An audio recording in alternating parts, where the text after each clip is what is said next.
Os negros estudam menos, enfrentam mais dificuldades para conseguir emprego e recebem salários menores. De acordo com o IBGE, em 2012, enquanto quase 67% dos estudantes brancos entre 18 e 24 anos frequentavam o ensino superior, 37% dos estudantes pretos ou pardos estavam no mesmo nível.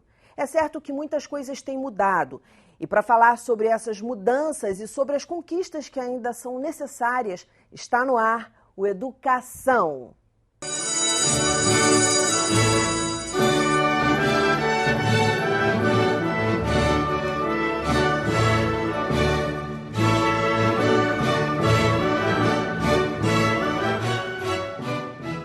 Meus convidados de hoje são Jurema Batista, subsecretária de Inclusão Produtiva da Secretaria Municipal de Desenvolvimento Social do município do Rio de Janeiro, e o professor Carlos Medeiros, mestre em Ciências Jurídicas e Sociais. Muito bem-vindos ao programa, um prazer tê-los aqui no estúdio.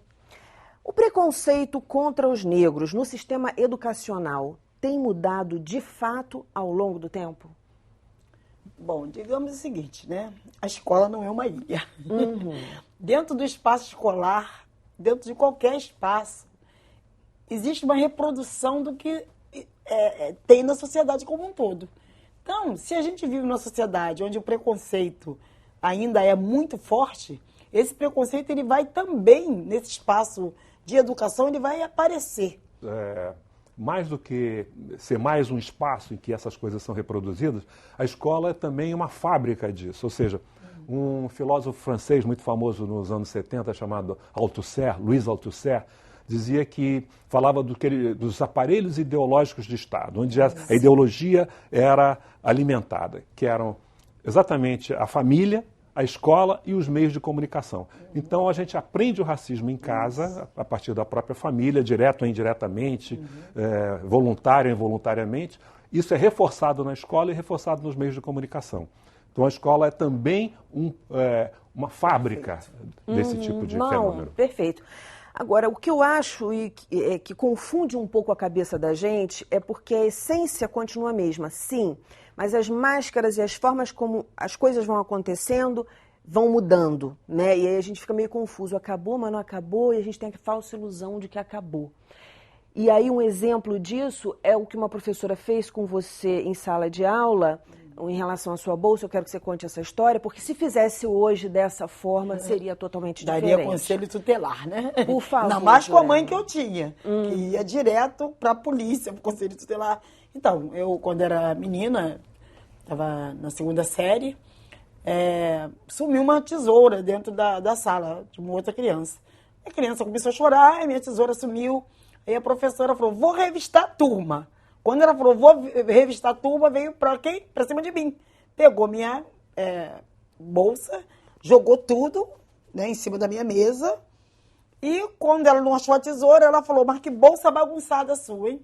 Ou seja, eu sofri duas discriminações. Me chamou de bagunceira, achou que eu era ladra, né? E saiu me desmerecendo em frente à escola como um todo. Isso como o professor Carlos Alberto falou, né? Quer dizer, um aparelho reprodutor de racismo. Porque naquela hora ela estava reproduzindo uma ideia de que uma criança negra, naquela sala, inclusive era uma escola pública, onde eu era a única menina negra na turma. E, assim, passando aquela ideia de que negro, ele está ali, ele pode ser um delinquente. Então, se sumiu a tesoura, só pode ter sido a Jurema. Né? Então, exatamente como um aparelho reprodutor do racismo. Eu diria que exatamente a grande mudança que a gente tem visto hoje, pessoas dizem, não, o racismo tem aumentado. Não. O que tem acontecido é que a reação ao racismo tem aumentado. Então, como a Jurema disse, e você insinuou, um incidente desse tipo não aconteceria dessa forma hoje. Primeiro que a professora, mesmo que nutrisse esses sentimentos, teria muito mais dificuldade em expressá-los assim tão abertamente, e se o fizesse, haveria reação.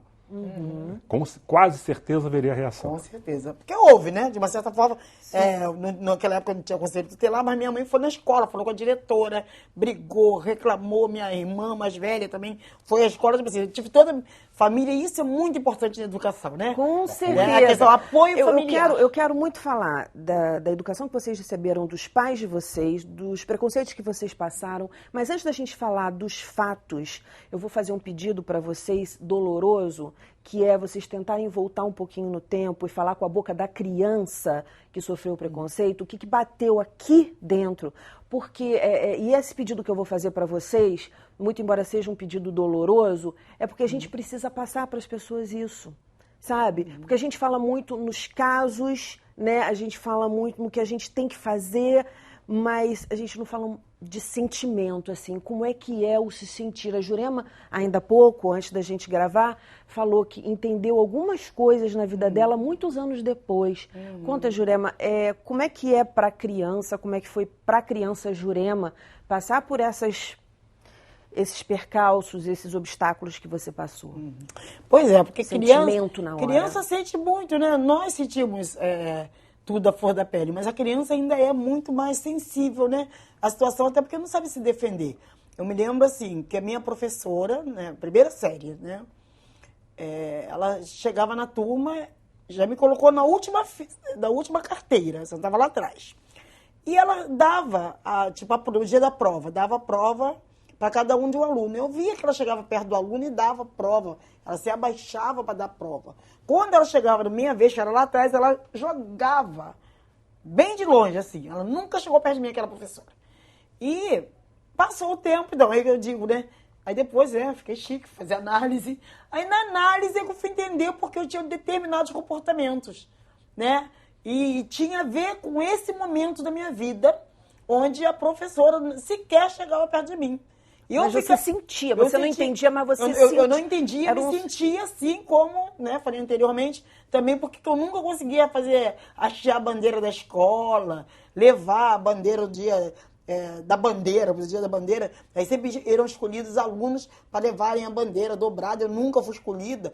E ficava um sentimento de tristeza, de menos, de me sentir menor e de rejeição. Então, assim, a criança, quando ela é secundarizada, né, ela fica tentando buscar o porquê. Mas por quê? Né? Quando isso não é verbalizado, não, você não vai levar bandeira porque você é uma menina negra. Não, eu não vou chegar perto de você porque você é negra. Né? A criança pensa um monte de coisa. E na maioria das vezes, isso tem a ver também até com separação de pais, as crianças elas acabam se autorresponsabilizando pelaquela situação. Tipo assim, alguma coisa eu fiz de errado. Alguma coisa eu fiz de errado. Então, assim, é muito perverso tratar a criança de qualquer maneira, né? Criança tem que ser tratada com carinho, negra, branca, mas especificamente aqui a gente está falando da criança negra. E essa coisa do racismo, não necessariamente ele é verbalizado. Né? Tem um livro que eu adoro que fala O Corpo Fala. Então, com o corpo, você pode, com o gestual, você pode dizer, tipo, sai de perto de mim. Com o olhar, você pode dizer assim, você pode condenar o outro com o olhar. E nós negros sabemos disso quando vamos comprar roupa, quando vamos a um supermercado, sabe, o olhar. No outro dia até um amigo falou, né? A gente sabe qual é a cor da nossa pele quando a polícia chega perto para abordar ou quando você está perto de um shopping e as pessoas começam a segurar a bolsa com medo de você ser um ladrão. Eu me lembro de 2 incidentes que marcaram muito a minha infância em relação a essa questão. E são incidentes que depois, com o passar do tempo, dotado de mais instrumentos para analisá-los, foram muito ricos.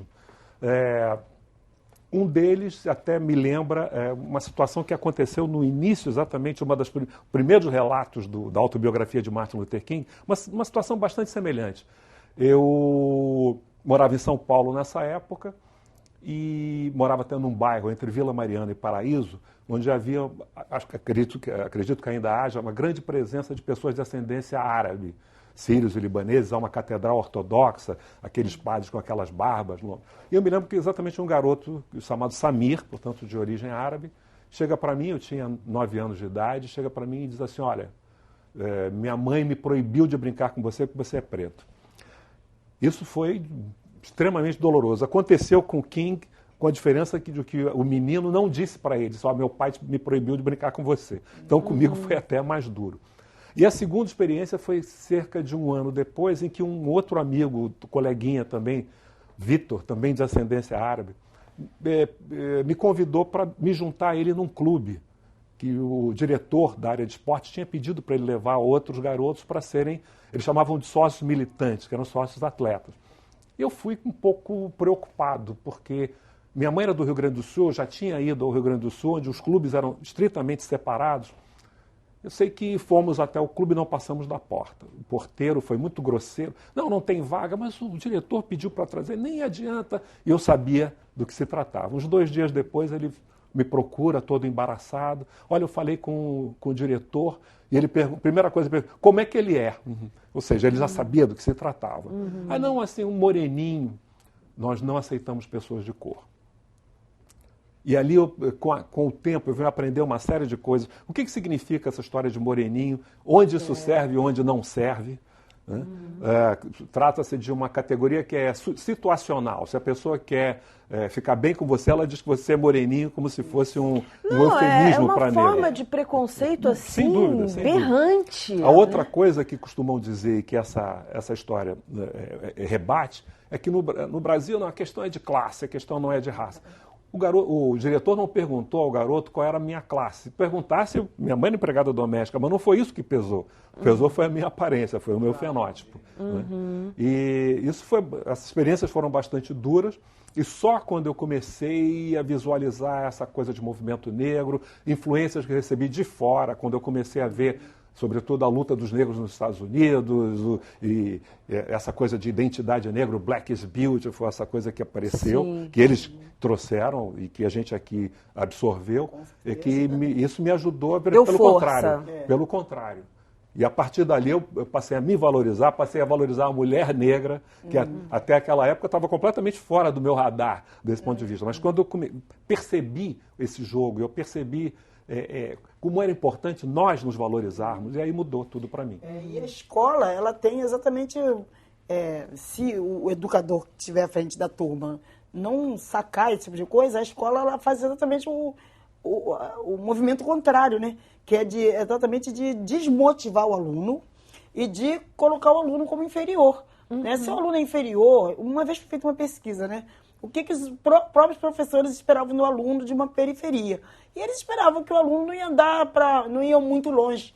Né? E diziam, não vai muito longe, porque são filhos de empregados domésticos, são filhos de carpinteiros ou são filhos de bandidos, como se a genética fosse definidor de para onde você pode ir, se o momento social em que você está vivendo possa ser definidor do seu futuro. Então, a própria escola, ela tem que se repensar. Esse professor ia investir menos nesses alunos. É claro, porque ela já acha que ele não vai chegar em lugar nenhum. Sim, né? sim. Sim, eu estou perdendo tempo. Vou perder meu Exatamente, tempo, né? Jogar pérola aos porcos, né? Como diz a palavra. E a gente precisa, foi o que o professor também estava falando, quer dizer, tudo depende da personalidade da pessoa. A gente está no finalzinho desse bloco, no bloco seguinte, eu quero falar sobre isso. Da personalidade da pessoa, da educação que recebe em casa, para realmente poder conseguir vencer todos esses obstáculos que, infelizmente, hoje ainda existem. A gente vai para um breve intervalo e volta já já. Não sai daí, não.